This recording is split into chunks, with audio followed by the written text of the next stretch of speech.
ઔદ્યોગિક વિસ્તાર સાયખા જીઆઈડીસીમાં આવેલી વિશાલ ફાર્મા કંપનીમાં ગત મોડી રાત્રે ગમખ્વાર દુર્ઘટના સર્જાઈ છે.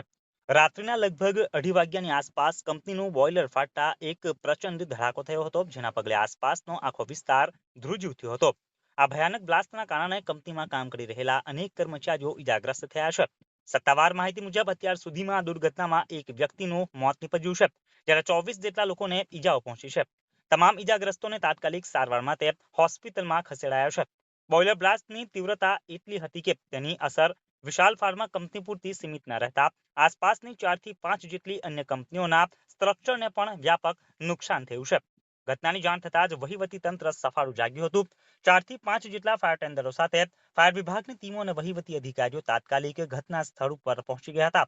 હાલમાં પણ ઘટના સ્થળે બચાવ અને રાહતની કામગીરી ચાલી રહી છે અને કાટમાળ હટાવવાની કામગીરી સાથે મૃત્યુઆંક વધવાની શક્યતા જોતા સર્ચ ઓપરેશન ચાલી રહ્યું છે.